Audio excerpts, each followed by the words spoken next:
Welcome to the Thursday Image Critique, Camera Artist Image Critique. I am your host, George DeLoache. I'm a portrait artist and photographer's coach, and this is where we help photographers learn to master the photographic arts. We've got some really great images to go with, and I'm going to be able to jump into those in just a couple minutes. Okay, there we go. That pretty much covers it. I'm gonna swing around here and excuse the back of my head. Excuse the back of my head and my bald spot. I'm getting bald. Oh boy.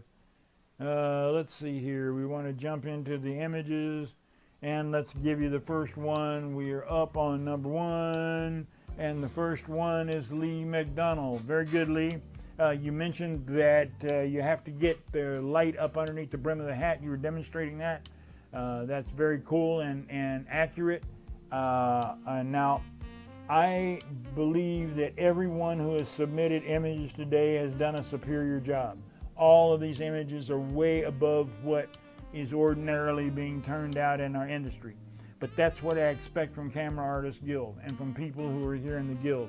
As you guys continue to submit your stuff, my only desire, my only intention is to try to help you become better at what you do so that we collectively can be a force for good in the industry. So I'm going to push some of you guys a little bit harder because you are already really good and you need the push.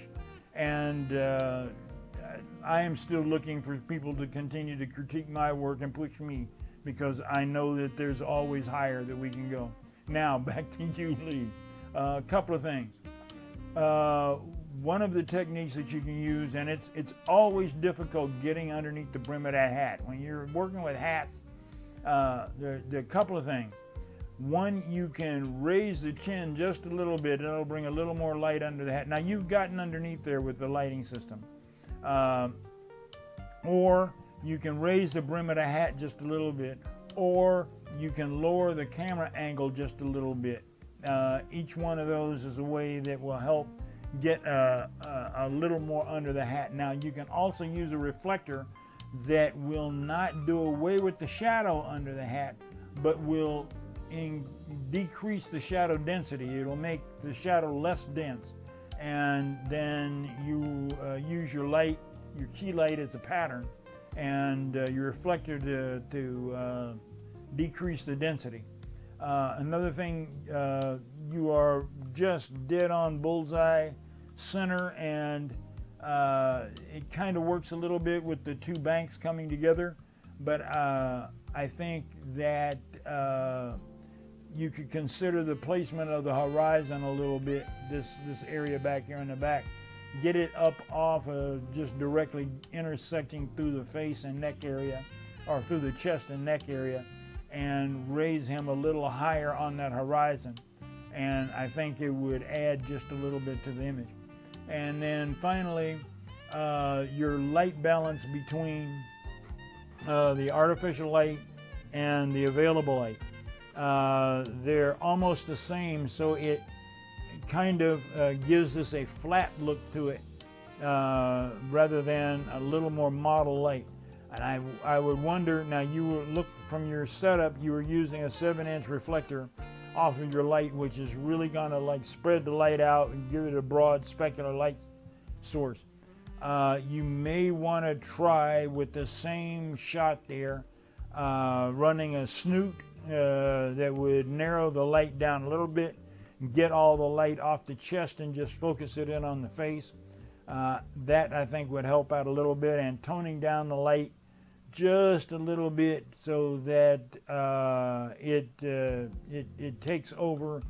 That you take a lot of the detraction is not a good thing. A lot of the tension off of the sweater area in and around here, because the face is where you want that attention.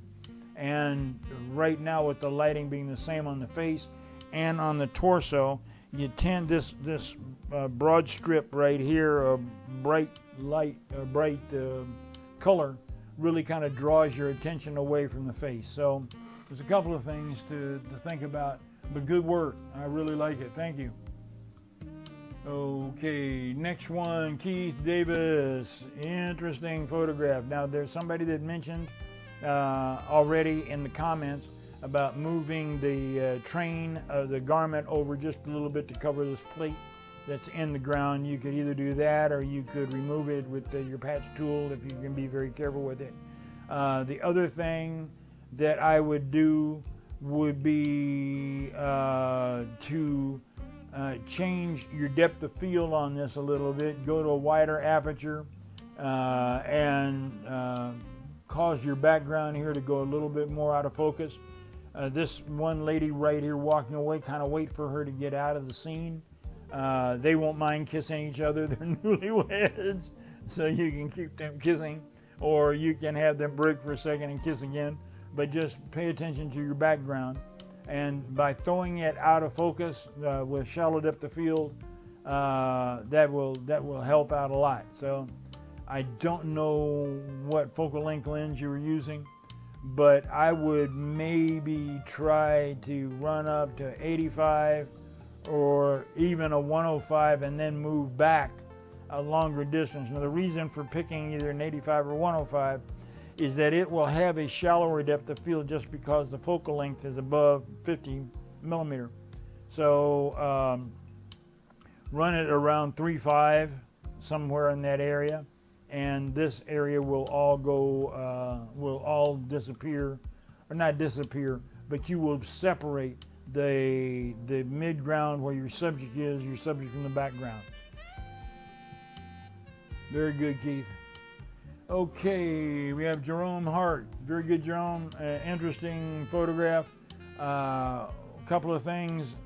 I would move her off of the background, get her farther away from the background if you possibly can. She's sitting just a little bit close to the background, so her shadow intersects half of her body up here, and it kind of looks, you know, just a little muddled on the background. By pulling her off the background, you'll drop the shadow down lower into the area, and I think that will really help out a lot. Hopefully you can get her farther off the background. You may have to go to a 50 millimeter if you were, unless you were already using a 50, but I use a 50 an awful lot.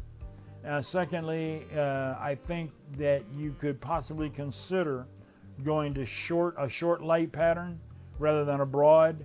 Now, the reason why I choose short light is whenever you have a round face like this, short light tends to slim the face down a little bit, and that would really kind of help out in, because she always wants to look slimmer, and it would help out slimming both her face and her torso. And then there is a software called Portrait Professional, and they have a body software that will help you bring down, you can map out everything on the body, and it'll help you shrink different areas of the body and give her a little bit more of a waist, and I think she would really appreciate you for that. Okay, very good. Excellent, excellent, excellent image, Anthony. This is Anthony Robertson, and I love the hair. I love the background, the sky. You've got the horizon at the right place. I love the camera angle. Couple of things. One thing, I would drop this kicker down on camera left down a little bit. It needs to match the lighting that you have on her face. This shouldn't be the brightest because the sun is already down, so it's going to be obvious that you're using artificial light. But by dropping that kicker a little bit, and you remove the specular highlight, or at least tone it down all along here the left-hand side, and bring it up to where it is on the face here. Maybe bring the face up just a little bit, but just kind of fine-tune it. And then consider moving her over here a little bit to the 1/3 compositional line, somewhere along in there, as you're composing and cropping the image. But you are doing really, really great work, man. Just keep it up. You're headed right up there with the best of them right now. So don't be just keep going. Okay, this one smacks at brilliance. This one is really a brilliant image. I love it. There are a few things that can be done to doll it up a little bit, but the lighting on her face and the posing is just perfect for the setting, the piano and everything. I might back off a little bit, get a little more shape of the piano in here on this side, drop her into the 1/3 compositional line, and extend the image so that it doesn't cut off her fingers and her arm over here in the side of her dress. Tone down the kicker just a little bit, this blue kicker. Just drop that kicker a little bit so that it's not competing with your key light. And then consider in post doing something to remove this sign, the elevator button, and the signs over here.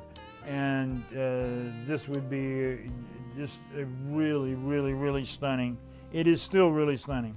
So thanks for sharing it with me, and keep up the good work, brother. Okay, Willie Demetrius Richardson.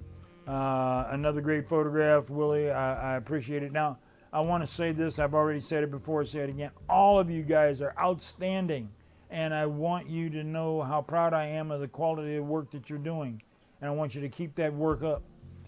Willie, a couple of things. Number one, tone down the kicker on both sides, the rim lights or the accent lights.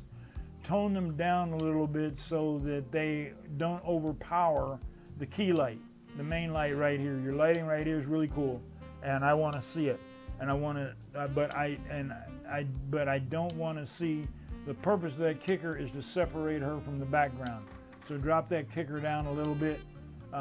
You may want to consider raising it some, to bring a little more of the rim light or kicker up onto the top of her head so the top doesn't go so far out.